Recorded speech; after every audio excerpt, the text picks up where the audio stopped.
Hello, welcome everybody to another night. We're going to be doing a 12 by 32 inch board for my brother Eric. This is another part of the hood series. As you can see, beautiful piece. I put his name Henzo on it. So I'm wiping it here with the wax and grease remover to clean up any contaminants that could be on the board. Wiping it down. Then we're going to start doing the border with the 1/4 inch tape. We got the orange vinyl fine line that we have here at the store. Any of these products you can get on our store. And always flip it to where you're working comfortable. And I'm usually doing a 1/4 inch away from the edge of the board with the vinyl. And you already know why we do this. We do this and then we're going to cut it. Back to that, I'm pretty shaky. If I can do it, you can do it. And like I say, all these products you can get at the store, from the silvers to the flakes to the clears to the tapes. Now I'm coming in with the 3/4 inch tan masking tape. We do this because all the lines that are going to cross the edge, you would usually have to cut. It's about thinking smart, thinking it out before you do it. Now, Deja has cut out a Henzo. He gave me the font that he wanted, and we cut it out with the Cameo 4. We have already plucked out everything needed. And now this is with the 2-inch low tack to get it to stick on. Be gentle when you're peeling that off. You don't want all those little small pieces to come off. Everything you see baby blue there is going to be silver. And now I'm actually making a few measurements. We usually don't do that, but this is, like I say, a part of the hood series. Just imagine this whole piece as a hood on your car. So basically where I'm marking right there, that's where the Cadillac emblem would be. Your headlights would be to the left, to the right. You just got to think this is a small version. So this complete idea that I'm doing on this board, you could do on a car. On the hood, the roof, the trunk. Perfect idea. You just got to expand out the patterns. And actually take that back. The actual Cadillac emblem would be at the top, right where that green 1/8 inch is. Now I'm making a few basic measurements. That way, once we get going, we're able to just keep going. And to where this is a mirror image. And this is usually, I don't usually ever do any measurements when I do a car, except for when I'm doing the roof, the trunk, or the hood. And I'll measure down the middle. I'll measure like 3 measurements in between the middle, just to get some basic references. And then it's a matter of building from those measurements out to the left, to the right. Now I'm coming in with the J-tape 1/8, 3M 1/8. I'm going to be twisting the line. This is something I kind of had sketched out. I usually don't sketch out the patterns, but I kind of sketched it out before, and we'll see where that sketch takes us. And of course, I'm meeting right in the middle with this green 1/8 inch 3M. Then I'm swinging that down. And it's easy when you're doing left and right away. You can keep track of it versus doing the side of a car. You got to walk back and forth from the left to the right side. Now I'm coming in, same thing. Going to do a measurement here, 1.5 inches down. That's going to be where I'm going to turn it, swing it out. Like I say, I think this is the third board of the actual hood series.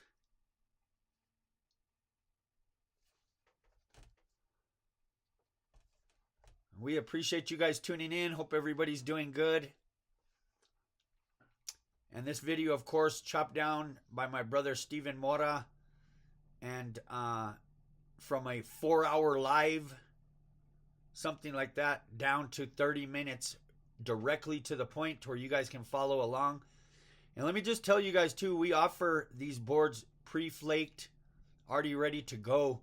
Whenever you want to purchase one of those, we sell the DIY kits as well. You can go along, get your board, go along exactly what I'm doing, follow it, and make it easy. We try to take some of the hard part away to where you can get right to the art part on these boards. Like I say, especially the boards are like $85 for a 12 by 32 inch board. That's a super amazing price. You got to think the board, the sanding, the prepping, the primer, the silver, the flake, the clear, all the materials involved for $85. Like this one, you can see kind of where I did that little mark. And see, I flipped it around the whole board. Always work comfortable. And like I always tell you guys, if this was a roof on a car, you have to go up and down the ladder, back and forth, very uncomfortable. You got to think when you're working on a skateboard or you're working on something like this board that we're working on, flip it, change it, move the position. And then I'm not always standing up either. I'll sit in a chair. I'll have the board in a chair to where it's comfortable for me to turn the tape. Always work comfortable. Work smart. What's that saying? Work smart, not harder.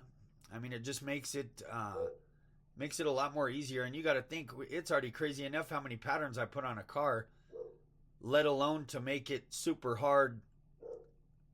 You got to be able to find some areas that you can cut some time down in. So here I am now running this 1/4 inch. Gonna be swinging it. That just helps to get a straight line down the whole way. And you can eyeball it too, don't get me wrong.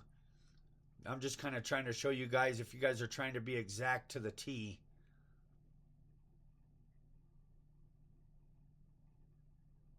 And you see I'm shaky. If I can do it, you can do it. And we're just, like I say, trying to do. And then here I am too, running up an 1/8 inch along this. So it's a perfect measurement from the left to the right. And that'll make it easy to run the next pattern like you see I'm doing right here. Swing it up, boom, it's like perfect. Little tricks like that make it so much easier versus trying to guess. And I gotta say, 99% of the jobs you ever seen, all the ones in Lowrider, there was no measuring tape, there was no doing none of this. It was all by eye. And me mainly using like door handles, fender lines, body lines to try to do it exact on the other side, kind of to find those markings. Now here I am, you know me with my usual, if we're going to mask it, like usually most people would mask that complete pattern up, we are going to utilize masking it by actually making a pattern out of masking it.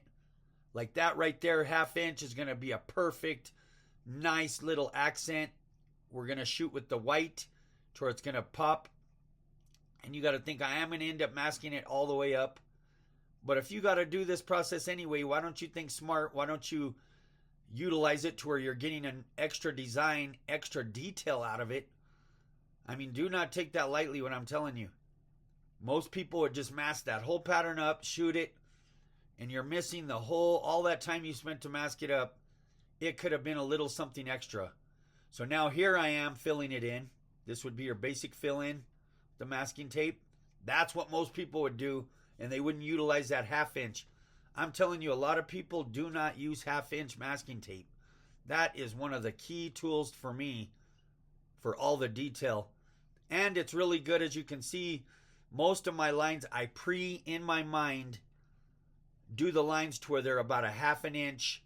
Like all those ones that are up and down, they're pre-programmed. Just I've always done my whole time doing this. I've always done about that 1/2 inch shape to where a 1/2 inch masking tape in between the 1/4 and the 1/8 inch will fit in that perfect when you're masking. To where you don't have to use a 1/4 inch. You have to go with the razor blade, cut it all the way through. Then you're putting all kinds of slits and cuts in it. So here I am just filling this in. Minimal razor blade. You don't want me operating on you. That's for sure. Let me tell you, we at the after school program, we had a couple girls, they had brought somebody had brought Operation, trying to keep people busy. That game Operation right away. Right away, trying to pull the bone out the hole, zapping the machine right away. So this, like I say, even with this, now pay attention, I masked up all of that. This is back to my whole famous puzzle taping, to where you're pre-thinking it, to where everything is thought out, to where you're not going to have to do a whole bunch of retaping and remasking.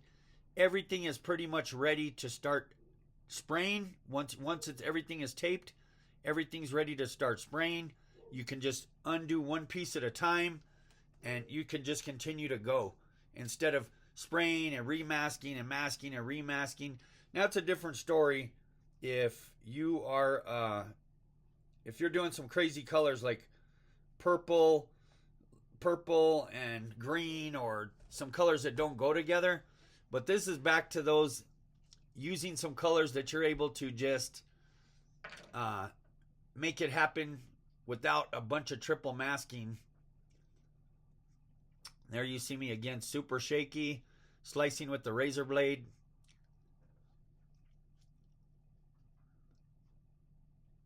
And you see a lot of this, we're just utilizing left to right. Here I'm flipping it again to where we're working comfortable.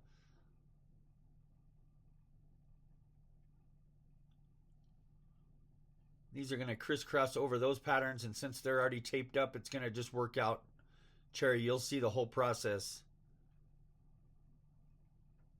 Here I am too. We're going to utilize, instead we could have just masked that whole pattern up like most people would do. Instead, we're going to utilize this 1/2 inch, and we're going to actually make that an accent pattern.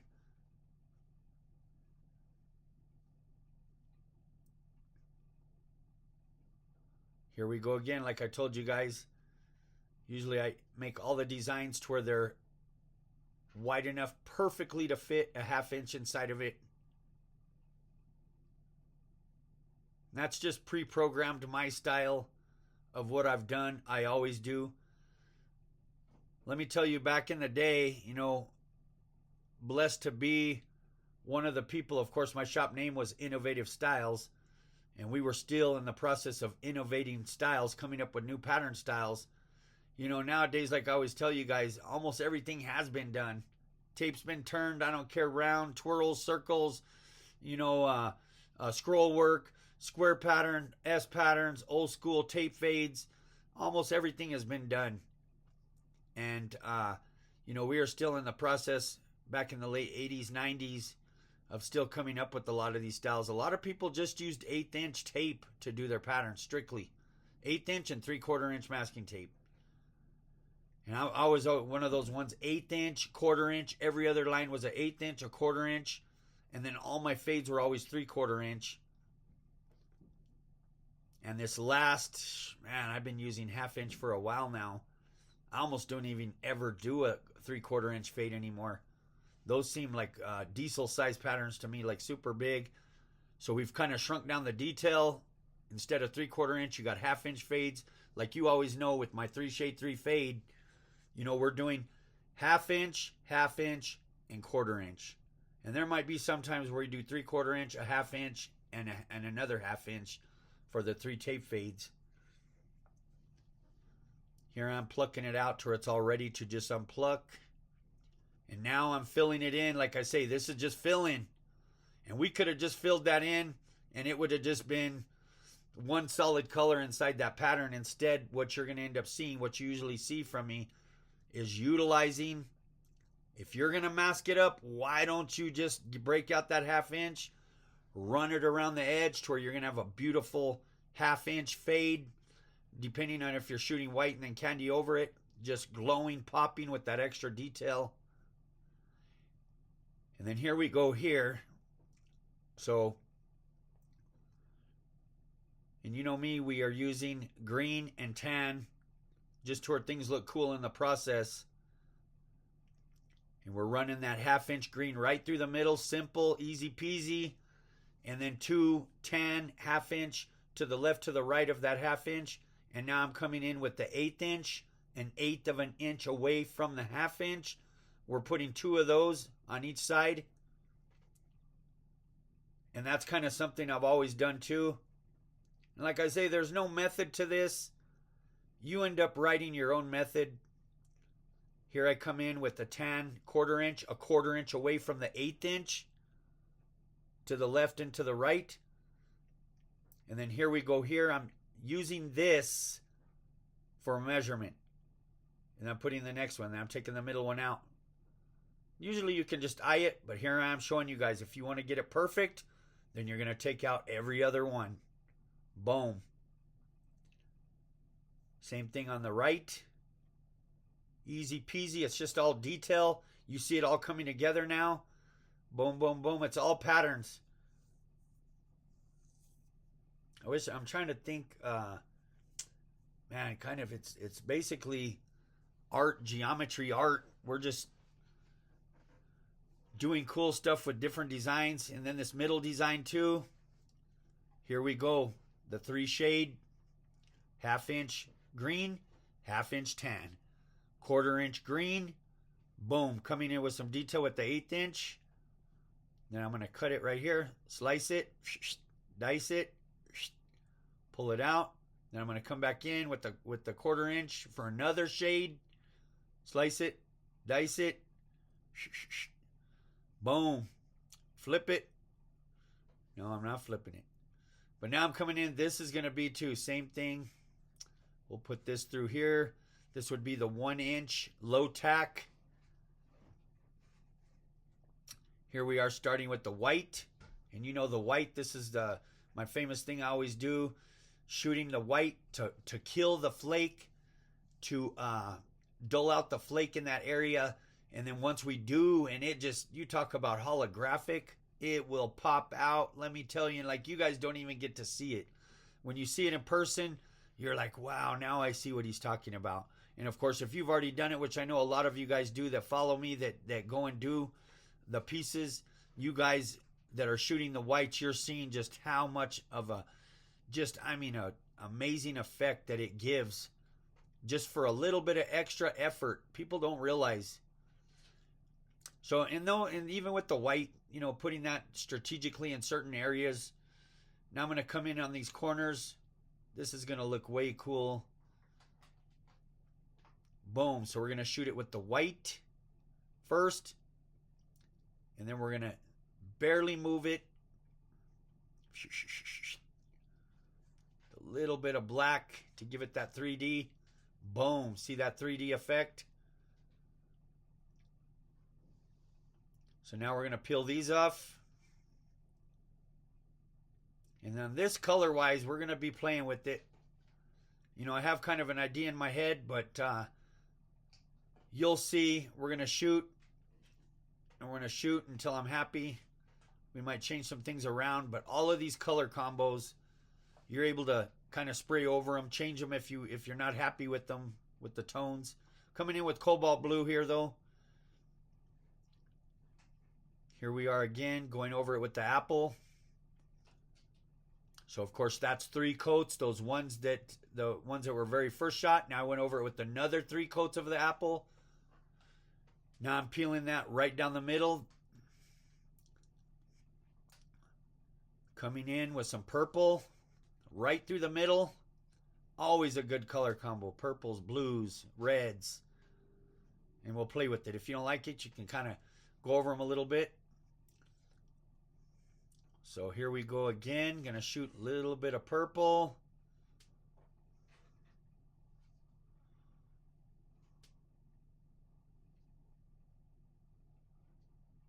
Little bit of purple. These are all the ready to sprays that we have on the channel. Same thing. I'm coming in with that purple right in the middle. And really, let me tell you guys, it's really important, your color combos, to really think those out. Let me tell you, once something is taped, especially a car, man, I'll sit there for, I can't even tell you, because you don't want to make all that taping that you've done, you don't want to ruin it by choosing a wrong color combo. And you see here with the purple, back to that, the 3 shades. You can see kind of all the 3 shades. Now I thought that wasn't enough, so I'm coming back in with the green 1/4 inch, coming back in with the green 1/8 inch 3M. Same thing, boom, just adding that detail. I'm like, okay, not enough there, coming back in again. And I could have just left that plain, but you guys know me. I'm the tasteful overkill guy. I don't like to leave any empty spaces. I wish I could, but I can't. It's impossible. I need to bump my head or something. Somebody hit me over the head with the shovel or something till I forget that. And then I try to just go simpler. Like my mom will always just say, less is more, honey. It's like, just couldn't quite grasp that one. And now I'm coming in with some magenta. Coming in with some oriental blue. Boom, boom, boom. Tacking it down with the tack rag. Okay, going over it with the magenta on the edge. Boom, you just see those whites just glow. You know, wherever it's shot white, those end up like a hot pink, like magenta, solid color. So now we're untaping this. You got to think everything just untapes. And then we're on to the next section because I pre-thought it out. Like I say, it's a smart way of taping, of thinking. And it's just the way my brain works. You know, I want to try to have everything thought out, which let me tell you, it's a lot of work in the process. It's not an easy thing. It's easy for somebody to tape a pattern and then spray that one and then untape it and add to it. But when you're trying to think things out and you're trying to do it all in one swoop where you're spraying and untaping. Now I'm coming in with the black. I'm doing the shading, the under and overs. We're coming in with some black. And this is really important process of what I'm talking about. All of that's already pre-taped to where I'm able to black it. I don't have to go back and re-black it. I re-tape it to black it because it's already pre-taped, because it's a part of the process of untaping, spraying the next color, and then the pattern underneath that is going to get untaped and it's ready to go. And then things are just getting done in the whole process. So like I say, I'm doing the shading there. Now I'm going to untape this. And then this, after we get some of this untaped, the little steps we have ready to go.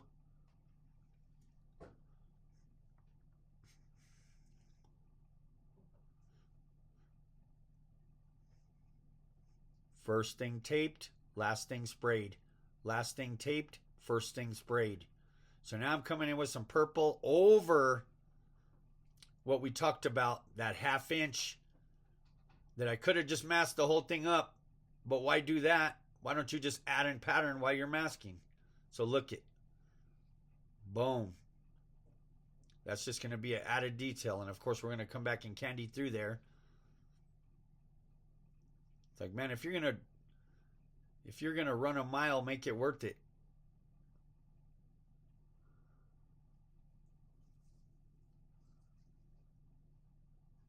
Tacking it up with the tack rag. Here I come in with some magenta. Back to that whole pattern coming in.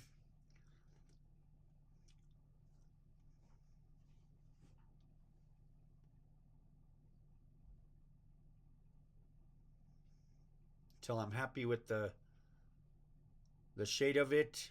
Then these are just light, real fast passes to where it's drying pretty quick. You see I'm going back over it because it's not deep enough for me. Going back over it, going back over it, going back over it. And like I say, lucky with all of this, you're able to make changes in the process. As far as if I wasn't really happy with that color, I could have came back in with some purple. I could have came back in with some blue, you know, certain colors. And here I am untaping. As you see, all of this too that you see taped is back to that utilizing the taping instead of just masking it all up at once and just one solid color through that whole pattern. I ran a 1/2 inch through it instead of just filling it in right away. Here we are shooting a fade in cobalt blue around the edges of those. Man, just added detail for now when we're going to candy through it. We're just going next phase, next phase, next phase, next phase.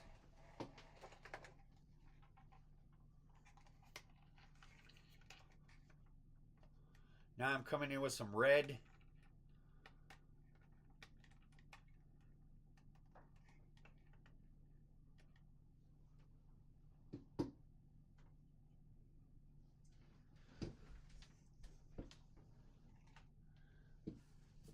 Coming in. Like I say, we'll kind of see how this works.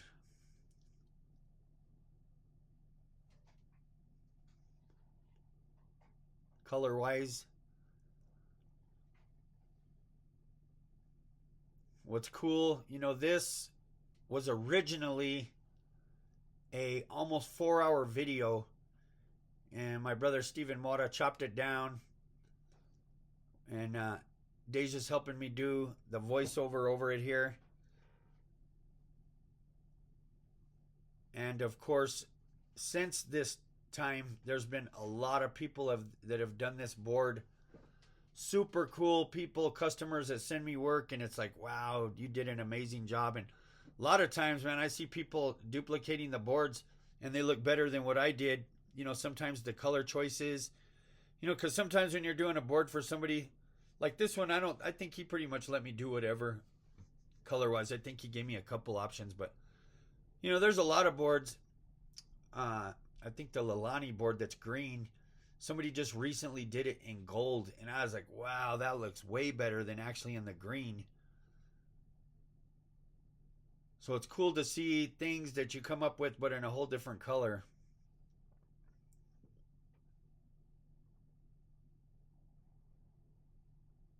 And now I'm plucking out to do all the blacks. Now this, let me really tell you guys, a lot of you guys that don't do this, you guys untape all of the tape. And you got to think, look, I still have the tape there towards making it easy to do the in and out, the shading's black.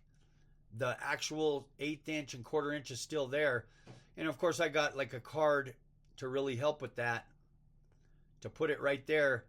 A lot of people will take all the tape off, then they'll have to tape back for all the in and outs when they're shading the black. It's a matter of just coming in. This is with some watered down black. It's like our ready to spray black, to where it's like perfect for shading. You can kind of see the over and unders there. And some of you guys want to do a little heavier on the black, a little less on the black. Some people like to use the color candy. I really like using black. I don't like using, like for all those under and overs, if I would have used red, my brain will not compute on that. It won't. And I get it. Other people, you know, they like to use, you know, the candies for their shadings. Me, I just can't do it. There is sometimes where I put too much black and I'm like, man, that's just way too much black. So now what's left, we're going to go over the Henzo. So I'm coming in with a little bit of red inside the letters. And I could have kept that taped the whole time. The patterns actually kind of ran through it. But I chose to pluck those out prior. Now I'm shading black around the edge. That's going to give it that just...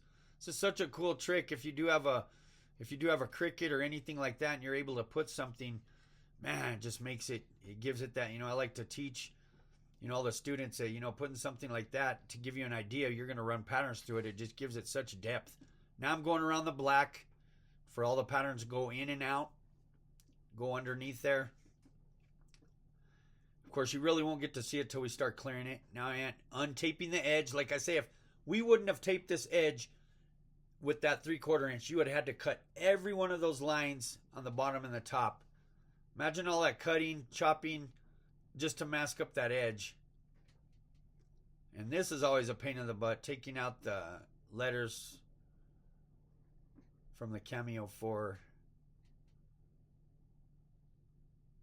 Little sliver there. You got to make sure you get all of them.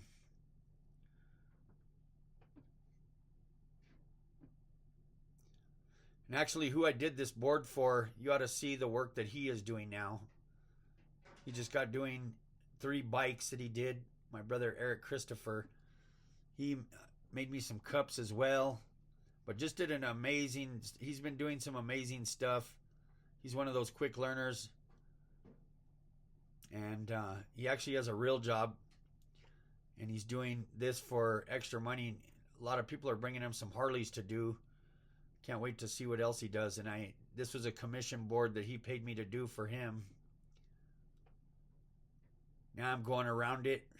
Little purple around the edge. You can do that as dark or as light as you want. You could actually tape up the middle and go with the solid and candy over it. I'm choosing just to do purple. Boom, we're going to tack rag it. Let me mix up some clear real quick. Always want to do a mist coat of the clear first because you don't want to sag the candy into the silver. Now we're going to put it on thick. And like I say, all of these materials, let me tell you, you can get on the website, which is the description below will take you right to the website. We have everything you can think, from candies to ready to sprays to pre-flake boards to tape to silver base coat to the flakes to colored flakes. And we want to really thank you for your support. Here you see it with the light on it. You see those whites just popping, just glowing and popping. Look at that. Thank you for tuning in. We from the Vanderslice family love you, appreciate you, and God bless.